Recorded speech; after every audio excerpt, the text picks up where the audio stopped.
Hey guys, welcome back to Canada's boxing channel. I planned today just to have a kind of like a midweek catch up, and as usual, events overtook me. I saw first thing that Eubank Jr and Eubank Benn fight has been signed.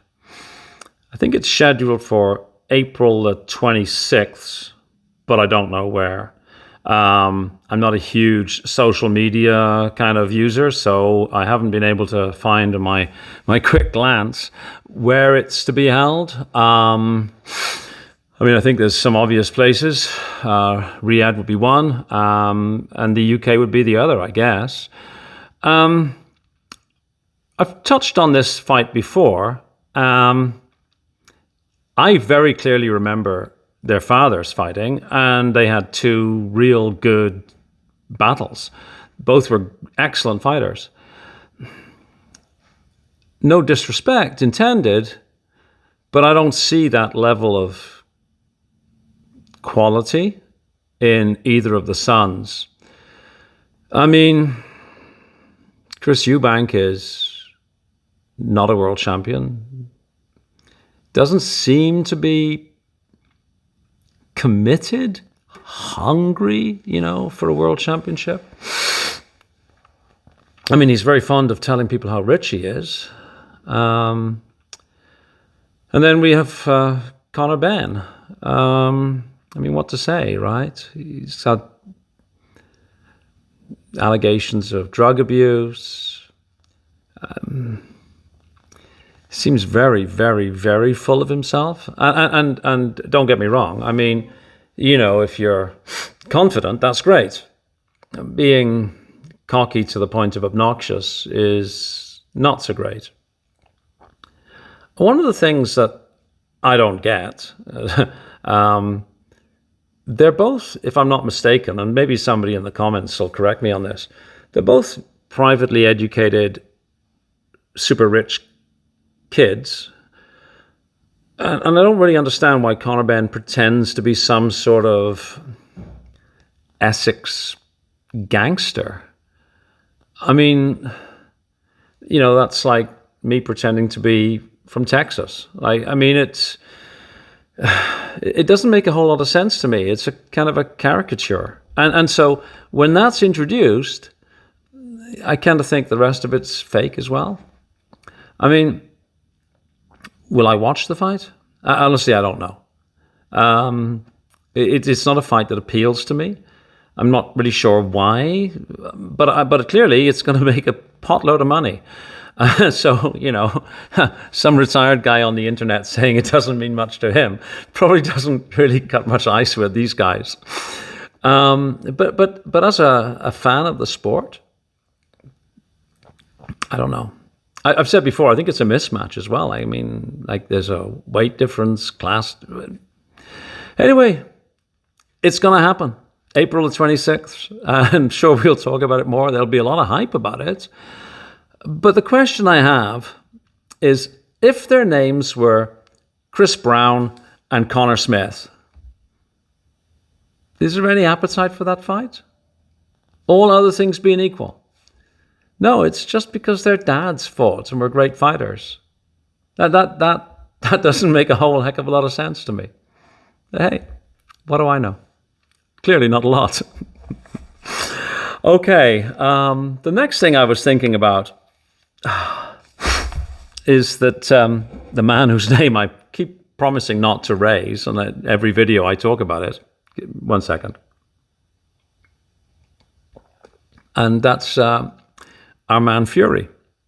The question I have is, has he peed off Turki al-Sheikh? And again, I'm not a social media consumer. I couldn't see much of anything about Turkey's response to Tyson's 5th retirement. Maybe he's just letting the dust settle and he'll opine upon it later, I don't know. But I think about this. When Fury got beat by Usyk, as he was storming away with his friend Ben Davidson, sort of, oh, you're going to be fine, whatever. I heard him say the word Saudi, and I also heard him say that he couldn't get a fair shake. Now, the whole concept behind this Riyadh season, as I understand it, is to promote Saudi Arabia and, by extension, things that are good about the place. And so for Fury to be disparaging about the country, that's more than just being disparaging about the individual judges. You could easily say, that judge is a wanker, shouldn't have even been at the ringside, I have an issue. But when he said Saudi, he cast shade on the whole country, a country that's put a lot of money in his pocket for sure. And I wonder, like the Saudis are a proud people, and they also, I don't want to sort of go into politics here, they generally are people that don't like to be insulted. And so I'm wondering if not only was Turki Al Sheikh irritated by that, but are the Crown Prince, sort of other members of government, looking at that and thinking, hey, we've put a lot of money in that fighter, and here he is kind of trashing us. I don't know. It's kind of strange. And then, Turkey has bought the Ring magazine, so they have the big Ring magazine awards, and very successful, I think. Canelo came over from the States, Ryan Garcia, Devin Haney came over, all the Brit fighters of note, Jai Opataya from, the Antipodes was there, former greats were there, and Fury didn't show up. I think he lives in Morecambe, which, what would that be? A couple of hours on the freeway. Little train journey maybe. I don't know. I think it seems to me well within his ability to go there. And sure, you're feeling shamed, or you're feeling embarrassed, or you're feeling pissed off. But suck it up, man. He should have gone. Like it's Turkey's thing, right? Like he's got these sort of Oscars for boxing. And somebody who has been closely associated with Turkey and all these Riyadh events, and still a big name, can't be arsed to show up. That's just almost like a personally insulting kind of thing. And then finally, after Turkey had said that one of his, preferred, favored fights was Fury AJ, boom, I'm retiring. I don't know.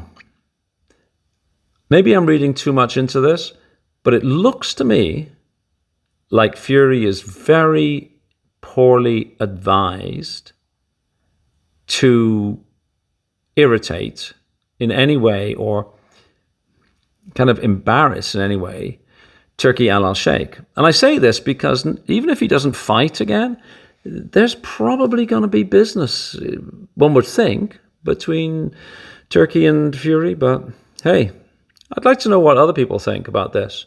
Is Turkey irritated? Is he peed off?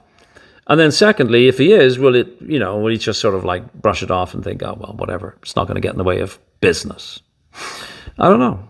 What do you all think? The Fury retirement, of course, excuse me one more time. The Fury retirement, of course, also throws into question what the heck is going to happen with AJ. Because AJ had called out Fury, as we all know. And AJ said, he's got more years behind him than he's got ahead of him. So I'm wondering, AJ's a bit younger, but he doesn't want to sit on his arse for a year or two while Fury sort of makes up his mind or whatever. So who else does AJ fight? I mean, I think I've already spoken about the AJ Dubois sort of rematch. And I saw that there was some talk about AJ and Martin Bakole fighting. And in Africa, it's Democratic Republic of the Congo, formerly Zaire maybe, or possibly somewhere else in Africa. There was even some talk about the same stadium that 1974 Rumble in the Jungle occurred in being used. I don't know.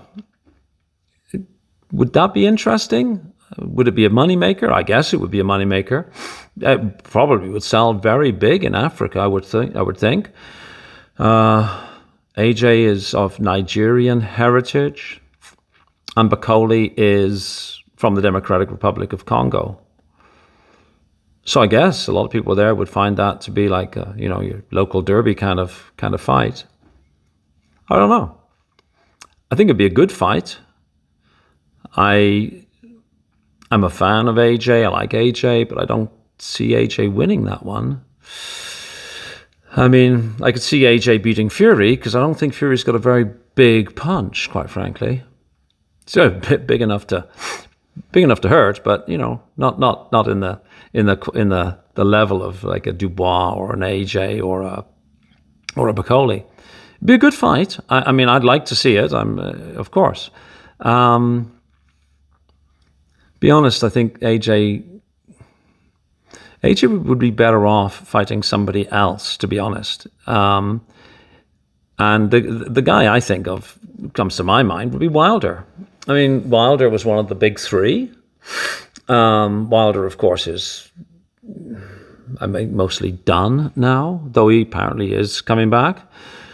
But it would, again, just, for maybe neatness sake, just sort of draw a line under that. Because a few years ago, it was Fury, AJ, Wilder, Wilder, Fury, AJ, Wilder, Fury, however you wanted to cut it. Those were the big three.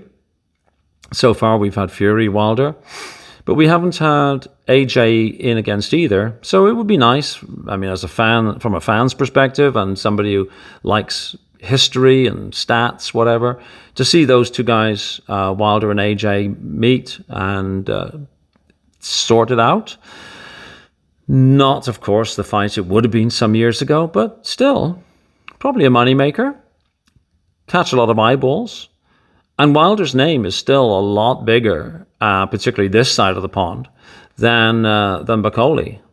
I mean, sure, Bakole beat Anderson, but most North American fans are not sort of really, knowledgeable about Martin Bakole.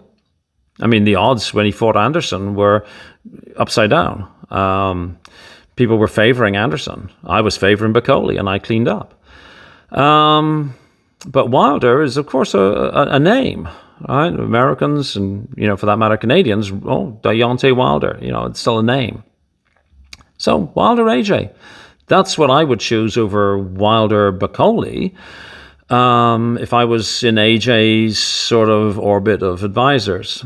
You can beat Wilder and then you make a big, big pitch to entice Fury out of his fifth retirement.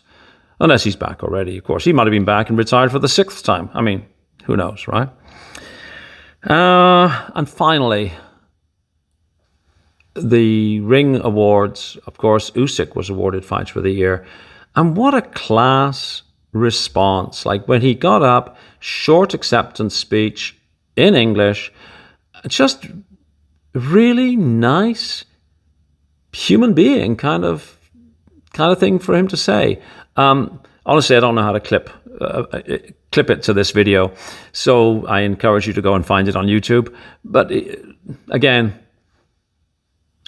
class guy, and I've seen a lot of great champions over the years. This guy, both in and out of the ring, is exactly what I want to see in a sports person. So there we go. That's it for, my midweek thoughts. Please hit like. Please. Thank you. Please hit subscribe. Thank you. And wherever you are in the world, have an awesome day. Thank you very much. Cheers.